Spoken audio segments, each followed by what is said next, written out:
Good morning, students. Now, from today, we start our next chapter, that is chapter number 2, accounting for debentures. Okay, तो आज से हम अपना नया chapter start करेंगे accounting for debentures. But before this, what is debenture? Which company issue debenture? Why company issue debenture? How company issue debenture? What is the procedure regarding debentures? That we will see. So generally, as we know, generally company fulfill his long-term fund requirement by issue of shares. Generally company क्या करती है? अगर company को long term के लिए पैसा चाहिए, fund चाहिए, तो कंपनी शेयर्स इश्यू करते हैं. But besides this, sometime can company borrow money for long term by taking loan or by issuing a debentures, means borrow money. तो कभी कभी कंपनी शेयर इश्यू नहीं करती है, तो without issuing shares company can borrow money from the public and company can take loan from the bank और financial institution. Okay, so here on page number 64 in your textbook, आपको अपनी text में page number 64 open करना है and you have to also read with me. बराबर. तो सबसे पहले क्या दिया आपको, देखो कि normally the company issue share capital for the requirement of long term fund, sometimes it addition to share capital if company required fund more fund, then this fund can be made by loan or borrowed amount. Company को इससे भी ज्यादा पैसा चाहिए, share capital से भी ज्यादा. Share capital issue कर दिया है, फिर भी कंपनी को पैसा चाहिए, तो कंपनी क्या करेगी? बैंक से लोन लेगी या बोरो करेगी amount. Now financially sound companies can get a long term from bank and financial institution. जिस कंपनी की फाइनेंशियल कंडीशन अच्छी है, फाइनेंशियल क्रेडिट है, वो लोग बैंक से या फाइनेंशियल इंस्टीट्यूशन से लोन ले लेंगे और अपनी रिक्वायरमेंट फुलफिल कर लेंगे. But mostly instead of borrowing such loan from financial institution or addition to borrowing such loan for large investment, company can raise funds from public by issue of securities. अब generally bank से loan लेने की वजह company क्या करती है? Company public से fund raise करती है by issuing securities. Now such a securities popularly known as debenture और बॉन्ड. उस सिक्योरिटीज को क्या बोलते हैं हम? डिबेंचर और बॉन्ड. तो जनरली कंपनी को लॉन्ग टर्म के लिए पैसा चाहिए तो कंपनी शेयर इश्यू करती है, लेकिन कंपनी को शेयर इश्यू नहीं करना है और इसके सिवा पैसा चाहिए, तो उसके सिवा क्या रास्ते हैं? कंपनी बैंक से लोन ले सकती है या बोरो मनी कर सकती है. अब कंपनी बैंक से लोन कब लेगी? जब उसकी फाइनेंशियल कंडीशन अच्छी होगी तब. तो कंपनी कौन सा रास्ता देखेगी? कंपनी बैंक से लोन लेने की वजह से क्या करेगी? पब्लिक से पैसा रेज करेगी अगेंस्ट इश्यू ऑफ सिक्योरिटीज. तो जब कंपनी पब्लिक से फंड रेज करती है by issuing securities, such security is known as what? Debentures or bond. यानी कंपनी जब पब्लिक से पैसा रेज करती है by issuing its securities, that security is nothing but is what? Debenture or bond. Now here, what is debenture? What is the meaning of debenture? So here I have written this on this board. So companies carrying on business have the inherent power or authority to borrow money. जो company business करती है वो company का power है ना? Company has power to borrow money. Company पैसा उधार ले सकती है. Borrow money means what? उधार लेना. बराबर. So based on this inherent power companies borrow long term funds. इसके बेस पे कंपनी क्या करती है? मार्केट से लॉन्ग टर्म फंड बोरो करती है एंड फ्रॉम दी पब्लिक. किससे करती है? पब्लिक से. And against the money so borrow, और ये जो पैसे बोरो किए कंपनी ने लिए उसके बदले में और उस इन्वेस्टमेंट बदले में the company issue a document और सर्टिफिकेट. इसके बदले में कंपनी क्या करती है? एक डॉक्यूमेंट और सर्टिफिकेट इश्यू करती है. एंड किसको इश्यू करती है? Acknowledging its debt to the investor. उस डॉक्यूमेंट और सर्टिफिकेट में क्या लिखा रहता है? एक्नॉलेजिंग इट्स डेट, कंपनी का डेट टुवर्ड्स द इन्वेस्टर, है ना? And such a certificate is known as debenture. उस सर्टिफिकेट को क्या बोलते हैं हम? Debenture. So debenture is nothing but what? When company raise fund from the public by for long term funds by issuing what? Acknowledging its debt certificate or document. That certificate and document is known as what? Debenture. So here what is meaning of debenture? So companies carrying on business have the inherent power or authority to borrow money. Based on this inherent power, company borrow long term funds from the public against the money so borrowed or investment. The company issue document or certificate acknowledging its debt that to the investor, and such a certificate is what? Debenture. यानी company जब बाजार में से public से long term के लिए fund raise करती है, बराबर, और जो फर्म फंड रेज करती है उसके बदले में कंपनी क्या करती है? अपना डेब्ट डिक्लेयर करती है। किसके तरफ? इन्वेस्टर, यानी जिसने कंपनी को पैसा दिया है उसको। उसके लिए कंपनी उस इन्वेस्टर को एक सर्टिफिकेट देती है और डॉक्यूमेंट देती है। उस डॉक्यूमेंट और सर्टिफिकेट को हम क्या बोलते हैं? डिबेंचर, बराबर। तो debenture is nothing but it is acknowledging companies डेब्ट टुवर्ड्स इन्वेस्टर। आप ऐसा ही बोल सकते हो, debenture is what? Debenture is acknowledging companies डेब्ट टुवर्ड्स द इन्वेस्टर। कंपनी का खुद का डेब्ट है ना, किसके तरफ? इन्वेस्टर की तरफ। उसको क्या बोलते हैं? डिबेंचर। तो debenture is one kind of certificate. ये सर्टिफिकेट है, बराबर। और कंपनी कब इश्यू करती है? जब कंपनी बोरो करती है फंड। कितने पीरियड के लिए? लॉन्ग टर्म के लिए, बराबर। तो debentures are issue for long term period. Debenture company हमेशा लॉन्ग टर्म पीरियड के लिए इश्यू करती है। Now those who get the debentures by giving money to the company or have purchased from the market are known as the debenture holders। अब जो company जिसको और जो पर्सन कंपनी के डिबेंचर परचेस करता है या उसको मार्केट में से परचेस करता है, उस पर्सन को क्या बोलते हैं हम? Debenture holder. जैसे जो पर्सन शेयर परचेस करता था उसको हम क्या बोलते थे? Share holder. तो यहाँ पे क्या बोलेंगे उसको हम? Debenture holder. Now debenture holder is not considered as the owner of the company। remember this, इसको अंडरलाइन करो। debenture holder is not considered as the owner of the company। debenture holder company का मालिक नहीं है। debenture holder are considered as the creditors of the company। याद रखना, debenture holder कौन है? कंपनी के क्रेडिटर्स है। debenture holder कंपनी के क्या नहीं है? कंपनी के ओनर्स नहीं है, मालिक नहीं है। because debenture holder has given their money to the company for fixed period of time। ऐसे ही वो पीरियड खत्म हो जाएगा, कंपनी को पैसा डिबेंचर होल्डर को वापस देना पड़ेगा। That's why debenture holders are what? Creditors of the company। They are not owners of the company। Next, debenture is a document that confirms the debt of the company and its acknowledgement of the debt। It is issued under the common seal of the company। Debenture क्या है? It is one kind of document, it is one kind of certificate जिसमें क्या होता है?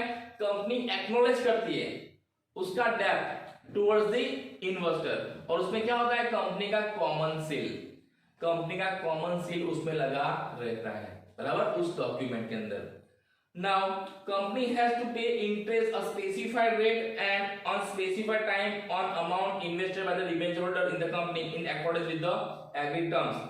It is the expense for the company and it is income for the debenture holder। अब जब company debenture issue करती है ना, तो डिबेंचर में फिक्स रेट का इंटरेस्ट देना पड़ता है, और वो fix rate of interest company को फिक्स टाइम पे देना पड़ता है। फॉर एग्जांपल 10%, तो कंपनी को एवरी ईयर 10% इंटरेस्ट देना है डिबेंचर होल्डर को, और ये कंपनी के लिए एक्सपेंस है और डिबेंचर होल्डर के लिए इनकम है, बराबर। Then the company repays the money borrowed against debenture at a future date as per the terms of issue of debenture to the debenture holder। अब जब कंपनी डिबेंचर इश्यू करती है ना, तो डिबेंचर फिक्स पीरियड के होते हैं, 5 years, 10 years, 15 years. जैसे वो पीरियड खत्म होता है, डिबेंचर होल्डर को कंपनी को पैसा देना पड़ता है। कंपनी को डिबेंचर होल्डर को पैसा वापस करना पड़ता है। Company has to repay money to the debenture holder as and when that period is over. Company मान लो 5 इयर्स के लिए डिबेंचर इश्यू किए, तो 5 साल के बाद कंपनी को डिबेंचर होल्डर को पैसा देना पड़ेगा, and up to 5 years company has to pay fix rate of interest to the respective debenture holder, बराबर, जितना होए वो।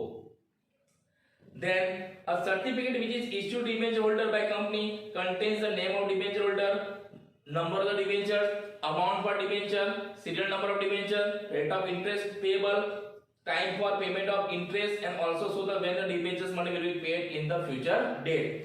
अब जो डिबेंचर सर्टिफिकेट होता है उसमें कौन कौन सी इंफॉर्मेशन रहती है, वो तो डिबेंचर होल्डर का नाम, फिर डिबेंचर का नंबर, कितने डिबेंचर दिए वो, फिर उसकी अमाउंट, कितने रुपीस का डिबेंचर है वो, बराबर, उसका सीरियल नंबर, फिर फिक्स रेट ऑफ इंटरेस्ट, कितने इंटरेस्ट पे डिबेंचर इश्यू किए वो इंटरेस्ट कौन सी डेट पे देना वो डेट भी लिखी रहती है, उस डेट पे आपको इंटरेस्ट देना ही पड़ेगा।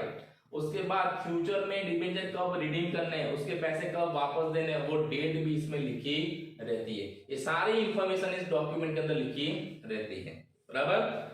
Now in present scenario, a debenture certificate is issued to debenture holder in demonetized form instead of physical copy। अब पहले फिजिकल कॉपी देते थे सर्टिफिकेट, शायद आपके घर पे भी होंगे, आपके पेरेंट्स ने परचेस किए हो तो पहले के जमाने में कंपनी क्या करती, फिजिकल कॉपी देती certificate. But now days company क्या करती है, डीमेट अकाउंट में, है ना, डीमेट अकाउंट में कंपनी डिबेंचर देती है, फिजिकल फॉर्म में देती नहीं है। तो आपको भी अगर डिबेंचर परचेस करने हैं तो शेयर की तरह डीमेट अकाउंट ओपन करना पड़ेगा। जैसे हमको कंपनी के शेयर परचेस करने हैं तो मैंने आपको बताया था आपको एक डीमेट अकाउंट ओपन करना पड़ता है। सेम वे अगर आपको डिबेंचर परचेस करने तो भी क्या करना पड़ेगा, डीमेट अकाउंट ओपन करना पड़ेगा। अगर आपका डीमेट अकाउंट है इन प्रेजेंट तो आप डिबेंचर परचेस कर सकते हो, अदरवाइज नहीं ना, बराबर। अब हम जब डिबेंचर परचेस करते हैं अभी एट प्रेजेंट तो कंपनी हमारे डीमेट अकाउंट में डायरेक्ट वो क्या करती है, डिबेंचर ट्रांसफर करती है, बराबर। जिसको डिबेंचर मिला है उसको, जिसको डिबेंचर नहीं मिला है उसको कंपनी क्या करती है, पैसा रिफंड करती है, बराबर। Now next point that is important points related to debenture. अब आपको कौन कौन से पॉइंट्स याद रखने हैं रिगार्डिंग डिबेंचर। अगर कंपनी डिबेंचर इश्यू करती है तो आपको कौन कौन से पॉइंट्स याद रखने हैं। So here there are 12 points. What is first point, debenture is a document relating to the money lent और given as a loan to the company. Debenture क्या है, it is one kind of document. कौन सा document, so money lent और given as a loan to the company, कि इस person ने company को मनी दिया है एज अ लोन और as a date. And it means debenture is document that confirms the debt of the company.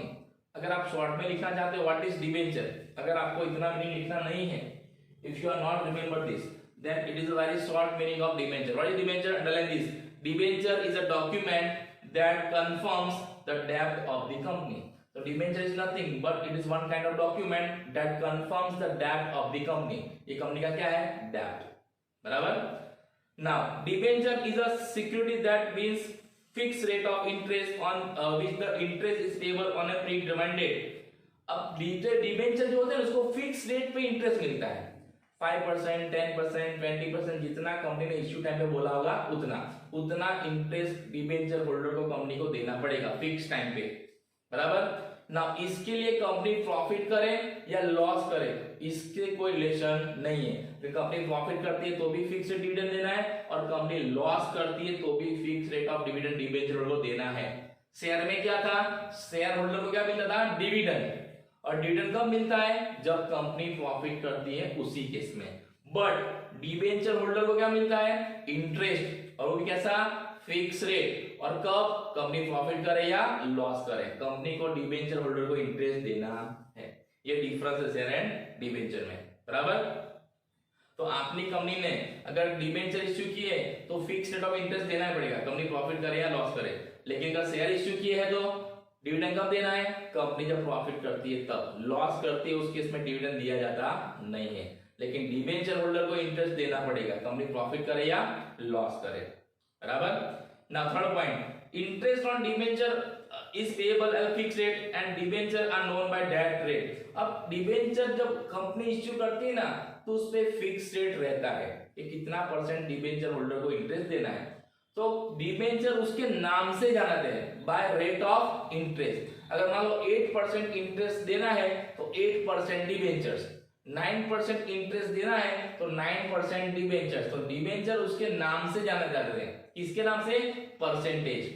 यहाँ पे आपको दिया है, देखो, interest on debenture is payable at a fixed rate and so debentures are known by that rate. Debentures are known by that rate. उस rate के percentage के ऊपर डिबेंचर को आइडेंटिफाई करते हैं, 8%, 10%, 15%, बराबर। तो आप जब भी डिबेंचर लिखोगे तो उसके आगे उसके परसेंटेज लिखने हैं। वो परसेंटेज क्या इंडिकेट करता है, इस डिबेंचर के ऊपर कंपनी को इतना इंटरेस्ट देना है, बराबर। अगर 6% के डिबेंचर है तो क्या हुआ, 6% इंटरेस्ट देना है। 9% डिबेंचर तो 9% इंटरेस्ट देना है। 10% डिबेंचर तो 10% इंटरेस्ट देना है। When debentures are issued for a fixed term, the money borrowed against such debentures is repaid at the end of fixed term in accordance with the agreed terms. जब आपने debenture issue किए, मान लो 5 years के लिए issue किए, तो as and when 5 years completed, जैसे ही 5 इयर्स कंप्लीट हो जाते हैं, कंपनी को डिबेंचर होल्डर को पैसा देना पड़ता है वापस, जैसा टर्म्स हो उस टर्म्स के हिसाब से। उसमें कंपनी डिनाई कर सकती नहीं है। कंपनी ऐसा नहीं बोल सकती आज नहीं अगले साल देंगे। 5 साल है तो 5 साल के बाद पैसा वापस करना पड़ेगा। Then, as per Companies Act 2013, no company is allowed to issue debentures having a maturity date of more than 10 years from the date of issue. अब कंपनी जब डिबेंचर इश्यू करती है तो कितने समय के लिए कर सकती है, तो एज पर कंपनीज एक्ट 2013 कोई भी कंपनी 10 साल से ज्यादा के डिबेंचर इश्यू कर सकती नहीं है।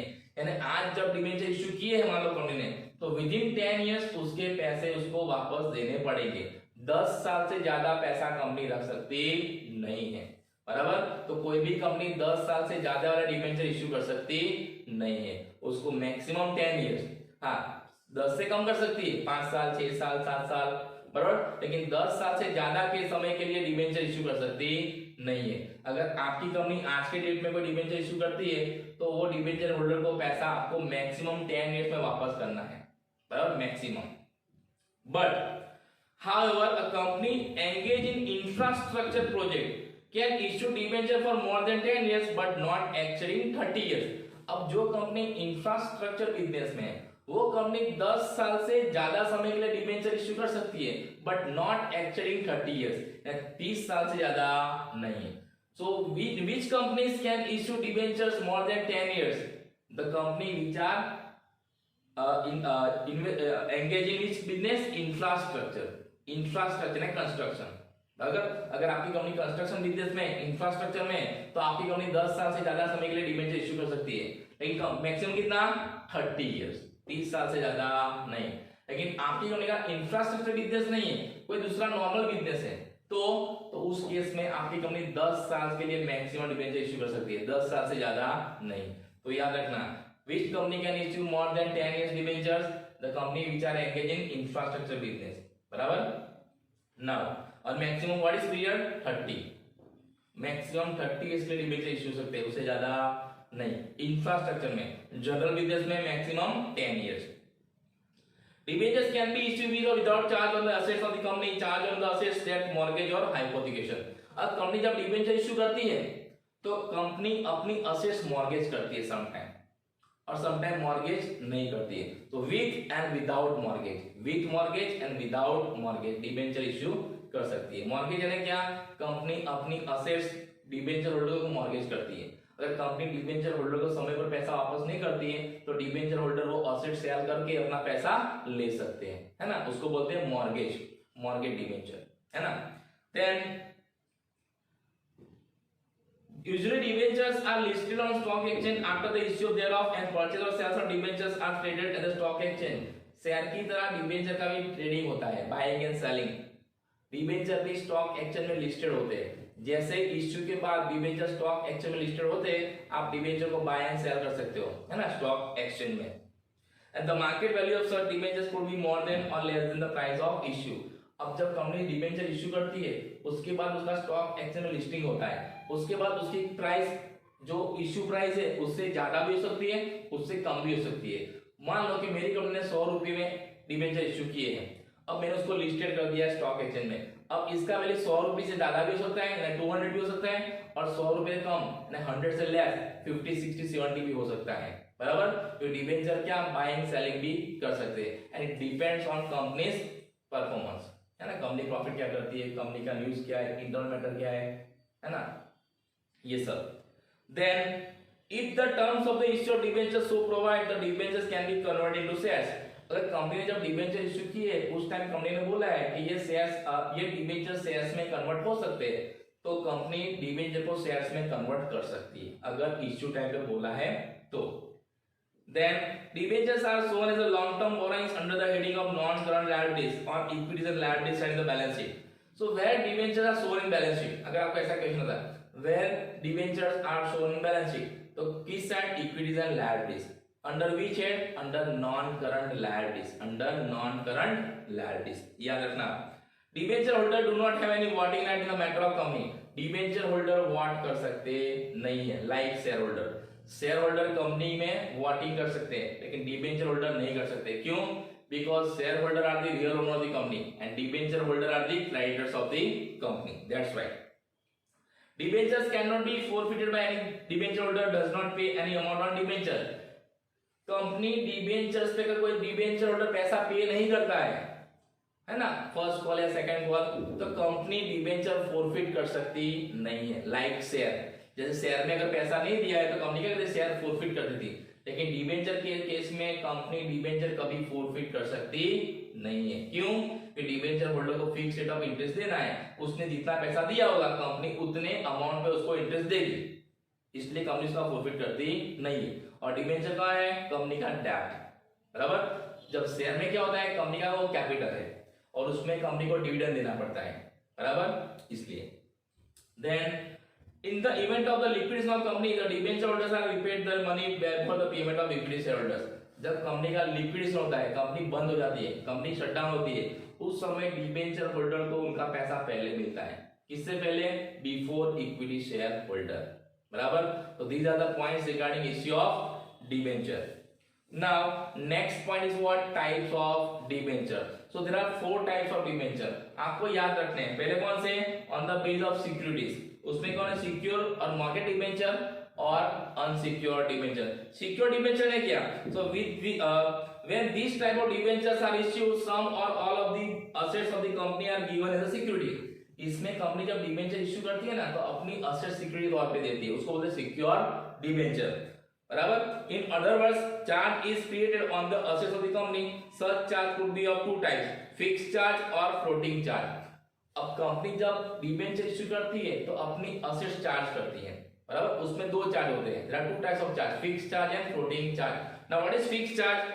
सो in this only some assets of the company are given as security. Fixed charge में कंपनी की सम असेट्स मॉर्गेज की रहती है, while in floating charge all the assets of the companies are given as a security। तो fixed charge में सम assets and floating charge में all assets. In short secure debenture और market debenture में क्या, जब कंपनी डिबेंचर इश्यू करती है उसके सामने कंपनी अपने असेट्स क्या करती है, मॉर्गेज करती है, बराबर। इसमें first mortgage debenture and second mortgage debenture. तो फर्स्ट मॉर्गेज डिबेंचर किसको बोलते हैं? So are those that have first claim on the assets charge. ये पहले डिबेंचर है जिसको पहले चांस मिलता है असेट्स पे चार्ज करने का, उसको बोलते हैं फर्स्ट मॉर्गेज डिबेंचर। और सेकंड यानी क्या, having a second claim on the assets charge, उसको बोलते हैं second mortgage debenture. Now unsecure, so it is on page number 66। क्या दिया है? अनसिक्योर मींस व्हाट, इसको सैंपल और नेट डिबेंचर भी मिल सकते हैं। तो such debentures are issue without any security or creating any charge on the assets of the company। अगर कंपनी जब अनसिक्योर डिबेंचर इश्यू करती है उसमें कोई असेट्स चार्ज रहती नहीं है। अगर कंपनी डिबेंचर होल्डर को पैसा नहीं देती है तो डिबेंचर होल्डर कंपनी के असेट्स शेयर कर सकते नहीं है। समझ में आ गया सिक्योर एंड अनसिक्योर। उसके बाद क्या है, एज पर नेगोशिएबिलिटी और procedure of redemption. So register debenture and bearer debenture. The company maintains a register of debenture holder. Register contains the name, address and other particulars related to debenture holder. The transfer of such debentures require execution of proper transfer deed and entries in the company's register. Register debenture में क्या होता है, उसका नाम, जिसने debenture purchase किया उसका नाम कंपनी के डिबेंचर रजिस्टर में रजिस्टर होता है और उसको ट्रांसफर करना है तो नाम चेंज करना पड़ता है थ्रू प्रॉपर वे, बराबर। इसमें कोई डिबेंचर हमारे ले सकता नहीं है, अगर लेके भी जाता है डिबेंचर तो उसके नाम होना चाहिए, बराबर। वाइल बेरर में क्या होता है, there is no need for any procedure for transfer of debenture with the company. Bearer में कोई प्रोसीजर करनी पड़ती नहीं क्योंकि उसमें कंपनी के रजिस्टर में नाम लिखा रहता नहीं है, बराबर। The procedure has purchaser has to make the payment to the seller of the debenture and take the delivery of the debenture. जिसको परचेस करना है वो सेलर को पैसा दे देगा और डिबेंचर की डिलीवरी ले लेगा। किसमें? बेरर डिबेंचर में, क्योंकि उसमें कंपनी के रजिस्टर में नाम लिखा रहता नहीं है। जबकि रजिस्टर्ड डिबेंचर है तो आपको कंपनी को प्रोसेस करना पड़ेगा, फॉर्म फिलअप करना पड़ेगा, वो सेंड करना पड़ेगा कि मैं अपने डिबेंचर इस पर्सन के नाम पे ट्रांसफर करना चाहता हूँ, उसके बाद कंपनी वो ट्रांसफर करेगी। उसको क्या बोलते हैं? Registered debenture. और पैरा डिबेंचर में ऐसी कोई प्रोसेस करनी नहीं है, जिसके पास डिबेंचर है वो पैसा लेके सेल कर सकता है, अब जिसके पास वो डिबेंचर सर्टिफिकेट है वो उसका ओनर है। Then redeemable debenture and irredeemable debenture. Redeemable debenture ने क्या? ऐसे डिबेंचर जो कुछ समय के बाद उसके पैसे डिबेंचर होल्डर को क्या करते हैं? रिडीम करते हैं, उसको क्या बोलते हैं हम? रिडीमेबल डिबेंचर, है ना। The debenture which are issued with the condition that amount of debenture can be repaid after certain period, that is known as redeemable debenture. Irredeemable है क्या? जिसका पैसा कंपनी फ्यूचर में वापस करेगी नहीं। एंड लास्ट वन है on the base of convertibility, convertible debenture and non-convertible debenture. Those debenture can be converted to equity shares are known as what? Convertible debenture. And those debentures which are not converted into equity shares, they are known as what? Non-convertible debenture. So these are what? Types of debenture. बराबर? These are types of debenture. Mainly four. और उसके अंदर दो है, total 8 types of debentures are there: secure, unsecure, registered, bearer, redeemable, irredeemable, convertible and non convertible. बराबर। Now इसके बाद next point है हमारा procedure for issue of debenture. Next point is what? Procedure for issue of debenture. अगर आपको debenture issue करनी है तो उसकी प्रोसेस क्या है? जैसे हम शेयर इश्यू करते थे तो उसकी प्रोसेस थी, हमने देखी थी, है ना। हम जब शेयर इश्यू करते थे, पब्लिक को इश्यू करते थे, उसकी प्रोसेस थी, और प्राइवेट प्लेसमेंट उसकी भी प्रोसेस थी। तो यहाँ पर भी ऐसा है, अगर कंपनी को डिबेंचर इश्यू करना है तो अपनी मर्जी से कर सकती नहीं है, उसको कंपनी एक्ट के जो रूल्स रेगुलेशन है, सेबी की जो गाइडलाइंस है वो फॉलो करनी पड़ती है, उसके ऊपर से क्या करेगा? वो प्रोसेस करेगा। ओके।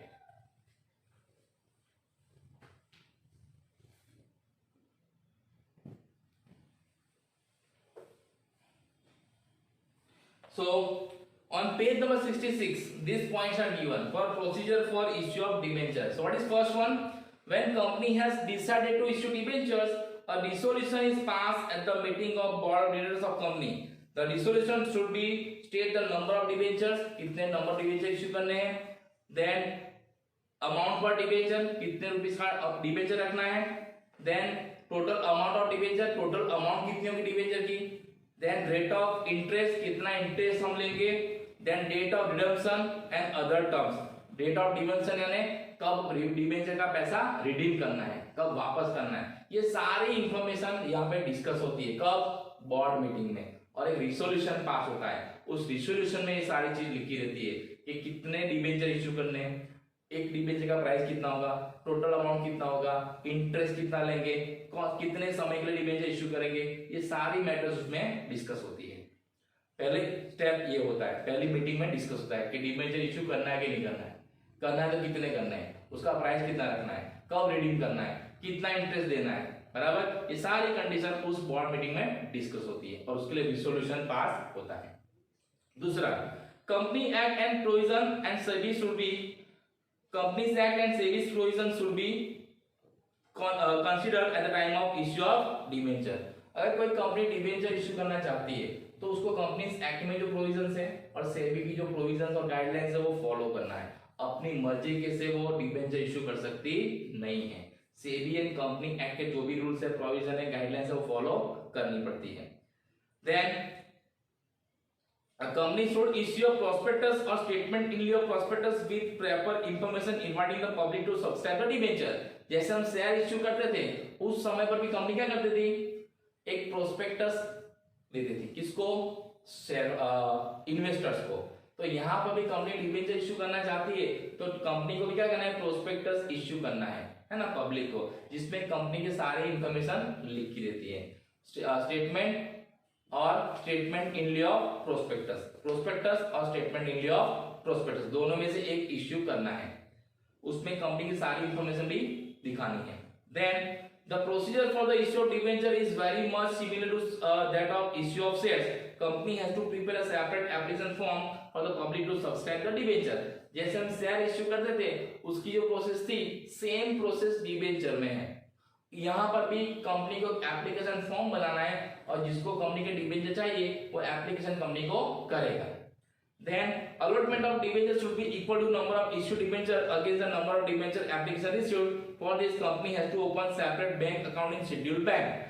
यहाँ पर भी जितनी एप्लीकेशन आई है कंपनी को उतने ही डिबेंचर कंपनी अलॉट करेगी। जिससे ज्यादा एप्लीकेशन आई तो उसके पैसे भी कंपनी क्या करेगी, रिफंड करेगी, जैसे शेयर में करते थे वैसे।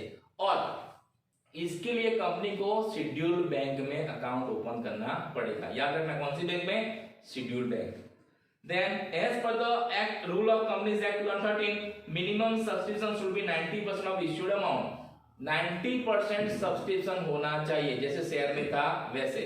अगर कंपनी ने 1 लाख के डिबेंचर इशू किए हैं तो मिनिमम 90,000 रुपीज सब्सक्राइब होना चाहिए। मिनिमम 90,000 के डिबेंचर सब्सक्राइब होने चाहिए, अदरवाइज क्या होता है, वो कैंसिल होता है। Then full amount of debenture may be called by the company on application or may be called in installment. Company debenture full payment से भी इश्यू कर सकती है, एक ही समय पैसा मंगवा सकती है, और उसका भी इंस्टॉलमेंट कर सकती है, एप्लीकेशन टाइम पे, अलॉटमेंट टाइम पे, फर्स्ट कॉल, फाइनल कॉल, जैसे शेयर्स में था वैसे। Now when debentures are issued to public subscription, then money received on this has to be kept in scheduled bank in a separate account. So money received on application at the time of debenture subscription has to be kept directly in separate bank, like subscription of shares. After subscription or issue is closed, allotment letter is sent to applicant to whom debentures were allotted, and debenture application money is refunded to those applicants to whom debentures were not allowed. यानी जब company को application मिलती है वो पैसा कहाँ transfer होता है, बैंक में ट्रांसफर होता है। उसके बाद कंपनी क्या करती है, जितने को डिबेंचर अलॉट करती है उसको अलॉटमेंट लेटर देती है, और जिसको डिबेंचर नहीं मिलते कंपनी उसका पैसा वापस करती है, बराबर, जैसे हम शेयर में करते थे। Now, डिबेंचर में भी issue at other par, premium and discount. अब डिबेंचर देखो एट पार भी इश्यू होता है, एट प्रीमियम भी होता है, और एट डिस्काउंट भी होता है।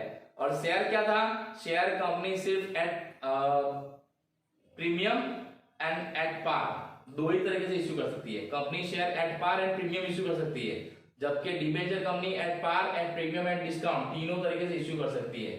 कंपनी सिर्फ स्ट्रेट इक्विटी शेयर डिस्काउंट से इश्यू करती थी, बराबर, जबकि डिबेंचर कंपनी डिस्काउंट से इश्यू कर सकती है। इतना डिफरेंस है डिबेंचर एंड शेयर्स में, बराबर।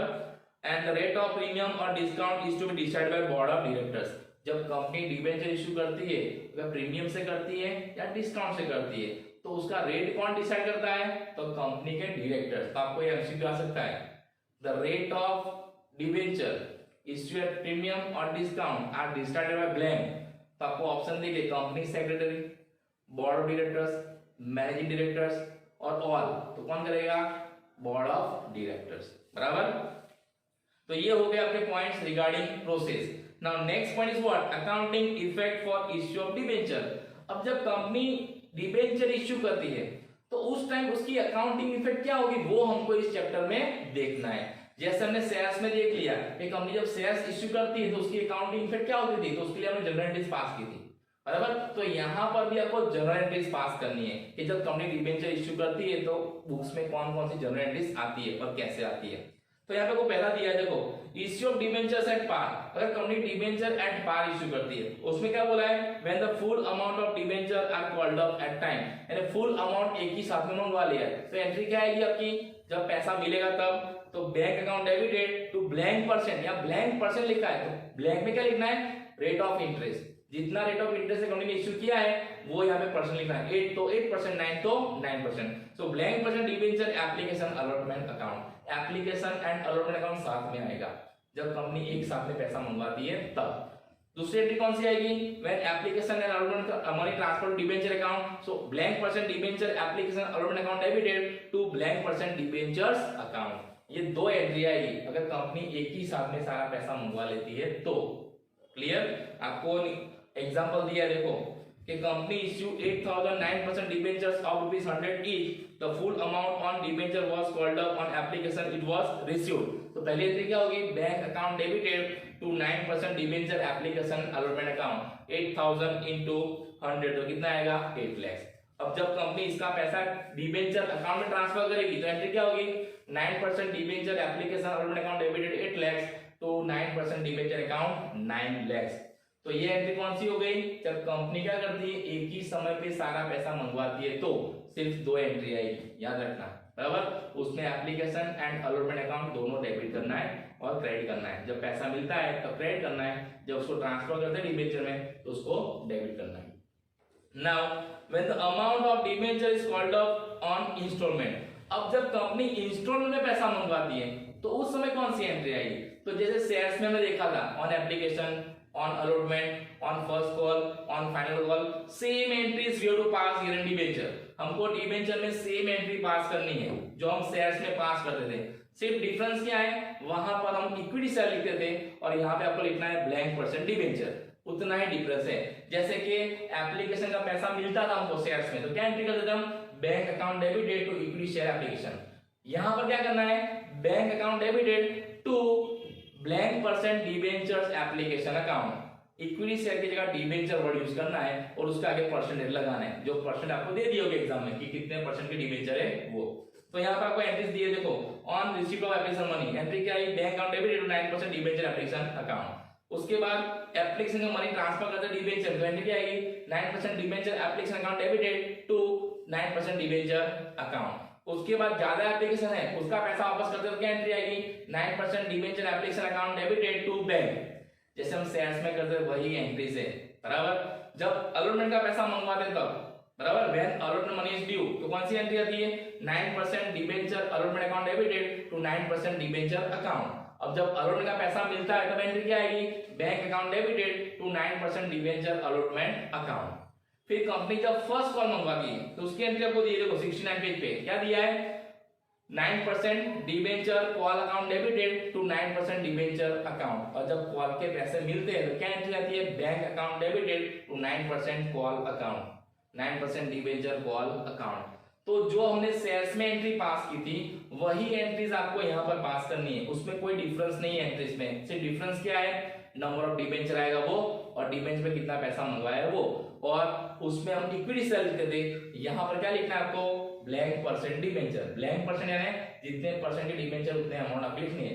सपोज कंपनी 10% डिबेंचर इशू की है तो 10% डिबेंचर अकाउंट आपको वो लिखना है, इक्विटी शेयर का डिबेंचर यूज करना है, बाकी एंट्री सारी क्या है, सेम है, बराबर। तो आपको भी ये एंट्रीज आपकी नोटबुक में लिख देनी है, जो भी एंट्रीज है वो, और जितना भी हमने डिस्कस किया है, बराबर, आपको मीनिंग तो लिखना ही है, मीनिंग ऑफ डिबेंचर। इसके सिवा जो भी इंपॉर्टेंट पॉइंट्स है वो भी आपको नोट डाउन करना है, क्योंकि इस चैप्टर में से आपको एमसीक्यू शॉर्ट क्वेश्चन आने वाले हैं, बराबर, तो आपको वो वहां पर काम में आने वाले हैं। और ये जो एंट्रीज है वो एंट्रीज भी आप लिख देना, at the time of application, at the time of allotment, at the time of first call and at the time of final call, उसमें क्या एंट्री आती है वो। तो नेक्स्ट लेक्चर में हम देखेंगे लिस्ट नंबर 1 जो आपकी पेज में 69 नंबर पेज पे दिया है, और उसके बाद उसकी रिलेटेड जो एक्सरसाइज है उन एक्सरसाइज उसकी करेंगे, बराबर। तब तक आपको ये एंट्रीज अपनी नोटबुक में लिख लेना है और वो शेयर्स वाली एंट्री पे रिवीजन कर लेना, क्योंकि दोनों में एंट्रीज सेम है, बराबर। वहां पर इक्विटी शेयर आता था, यहाँ पे क्या आएगा, debenture, blank percent debenture. Okay, so thank you and have a nice day.